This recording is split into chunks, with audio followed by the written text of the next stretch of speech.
आज का हमारा टॉपिक है इथोलॉजी में ट्रायल एंड एरर लर्निंग, जांच एवं भूल अधिगम। अनेक इथोलॉजिस्ट ने ट्रायल एंड एरर लर्निंग के ऊपर या जांच एवं भूल अधिगम के ऊपर एक्सपेरिमेंट किए। ये एक अधिगम या लर्निंग की विधि है।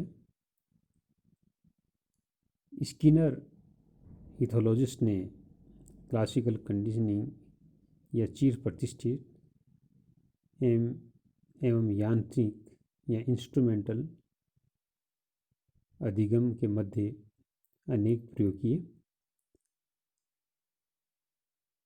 क्लासिकल कंडीशनिंग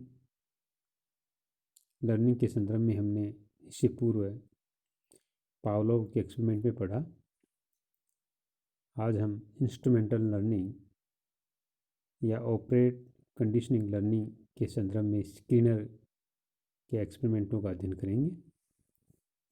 इंस्ट्रूमेंटल कंडीशनिंग को हम ऑपरेट कंडीशनिंग के नाम से भी जानते हैं। स्किनर 1937 ने चूहों के ऊपर अनेक प्रयोग किए। उन्होंने स्किनर बॉक्स बनाए।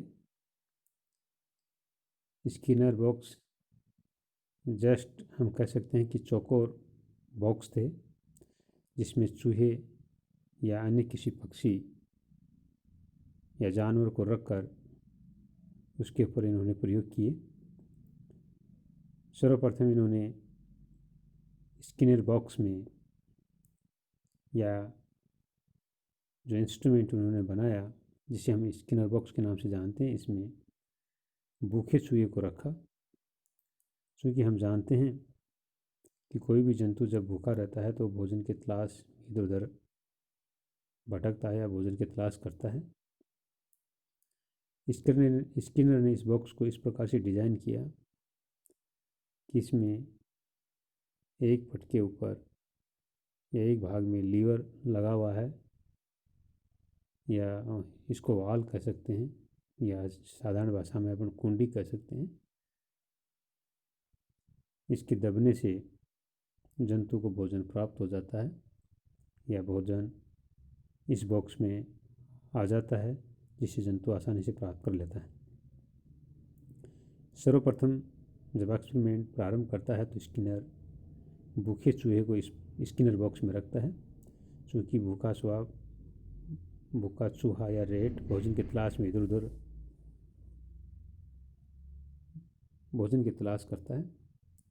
अनायास ही या अचानक ही जब चूहे का कोई पाँव या बॉडी पार्ट लीवर से टच हो जाता है तो फूड प्राप्त हो जाता है या स्किनर बॉक्स में भोजन आ जाता है, जिसको ये चूहा प्राप्त करके अपनी भूख को शांत कर लेता है। चूँकि चूहा भूखा रहता है तो ये भोजन की तलाश करता है। इस प्रकार के एक्सपेरिमेंट स्किनर ने अनेक किए और लास्ट में इसने ये महसूस किया कि जब भूखे चूहे को आप स्किनर बॉक्स में रखते हैं तो कुछ समय बाद में वो ये सीख जाता है या लर्न कर जाता है या अधिगम कर जाता है कि अमुक लीवर को दबाने पर या इस लीवर को दबाने पर, इस कुंडी को या इस कुंदे को दबाने पर भोजन प्राप्त हो जाता है या इस बॉक्स में भोजन आता है, जिसको मैं खा करके मेरी भूख को संतृप्त कर सकता हूँ। तो प्रारंभ में जंतु इस लीवर को नहीं दबाता, या ये कह सकते हैं कि प्रयोग के प्रारंभ में जंतु सीधा ही लीवर को नहीं दबाता, वो इधर उधर भोजन की तलाश ही करता है। इसे हम ट्रायल कहेंगे, यानी बार बार वो इधर उधर कोशिश कर रहा है, यानी जांच कर रहा है भोजन को प्राप्त करने के लिए, उसको भोजन नहीं मिल रहा और वो किसी प्रकार की गलती नहीं करता, मगर वो लीवर दबाना जब जान जाता है, जब सीख जाता है कि लीवर के दबने से भोजन प्राप्त होता है, तो भूख लगने पर तुरंत ही जंतु बिना किसी गलती किए हुए उस लीवर को दबाता है और भोजन प्राप्त कर लेता है। तो हम कह सकते हैं कि अधिगम के बाद में जंतु किसी प्रकार की ट्रायल नहीं करता और किसी प्रकार की एरर नहीं करता, वो तुरंत ही लीवर को दबा करके भोजन को प्राप्त कर लेता है। इसे हम ट्रायल एंड एरर लर्निंग के नाम से जानते हैं, या ट्रायल या एरर के एक्सपेरिमेंट स्किनर के द्वारा की हुई है, इस प्रकार के एग्जाम्पल हैं। ये ट्रायल एंड एरर जांच एवं भूल अधिगम के तहत अध्ययन किए जाते हैं। ट्रायल एंड एरर के अन्य एक्सपेरिमेंट अनेक वैज्ञानिक ने या इथोलॉजिस्ट ने और किए, जिसमें एक नाम और आता है हमारे सामने, जैसे थॉरनडॉयक ने भी ट्रायल एंड एरर के एक्सपेरिमेंट किए। इन्होंने मुख्य रूप से कैट्स के ऊपर एक्सपेरिमेंट किए या बिल्लियों के ऊपर एक्सपेरिमेंट किए, जैसे स्किनर ने चूहों पे किए थे। इसी प्रकार से इस इथोलॉजिस्ट ने या इस साइकोलॉजिस्ट ने बिल्लियों के ऊपर या कैट के ऊपर प्रयोग किए। इन्होंने भी बॉक्स में भूखी बिल्ली को रखा, क्योंकि प्रारंभ में बिल्ली लीवर को नहीं दबाती है, वो जानती नहीं है, मगर अंत में वो सीख जाती है कि इस लीवर को दबाने पर भोजन प्राप्त होता है। तो बिल्ली के द्वारा गलती नहीं की जाती है या बार बार ट्रायल करने की उसे आवश्यकता नहीं हो जाती है, और वो सीधे ही लीवर को प्राप्त करके भोजन को प्राप्त कर लेती है। इसे भी हम ट्रायल एंड एरर एक्सपेरिमेंट के तहत अध्ययन करते हैं। इसी प्रकार के experiment trial and error learning by मेज के एक्सपेरिमेंट इस्माल नामक वैज्ञानिक ने किए थे। इन्होंने एक टी अक्षर के आकार की या टी मेज का निर्माण किया, जिसके दोनों किनारों के ऊपर उन्होंने भोजन को रख करके एक्सपेरिमेंट प्रारंभ किए।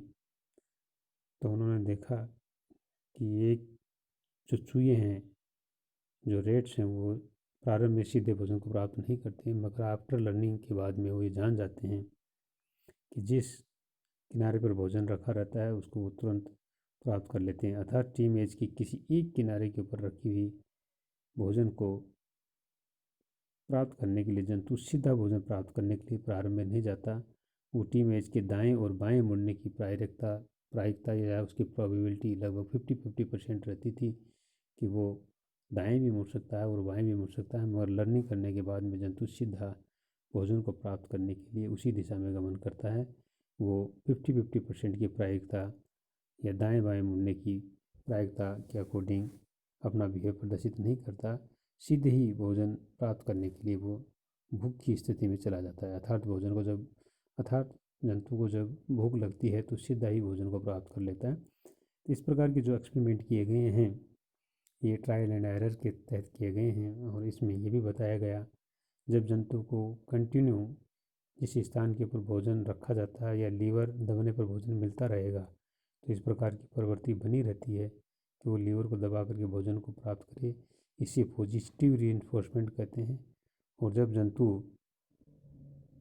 को लीवर दबाने से भोजन नहीं मिलता है तो उसे नेगेटिव रीइंफोर्समेंट के नाम से जानते हैं, या ऋणात्मक प्रबलीकरण के नाम से जानते हैं। तो भोजन कंटिन्यू जब मिलता रहता है तो जंतु उस बात को अधिगम कर जाता है या लर्न कर जाता है, और जब भोजन जंतु को लीवर दबाने पर नहीं मिलता है तो वो अधिगम को कंटिन्यू बनाए नहीं रखता। इस प्रकार के एक्सपेरिमेंट ट्रायल एंड एरर के अंतर्गत पढ़े जाते हैं। नेक्स्ट हम कहते हैं लेटेंट या गुप्त अधिगम। ये थॉर्पे नामक साइकोलॉजिस्ट ने इस प्रकार के एक्सपेरिमेंट किए थे, और इन्होंने ये बताया कि जंतु को कंटिन्यू भोजन देने या लीवर दबाने पर भोजन प्राप्त होने की आवश्यकता नहीं होती, अर्थात इसको पुरस्कार की आवश्यकता नहीं होती कि लीवर दबाने पर उसको भोजन ही मिले।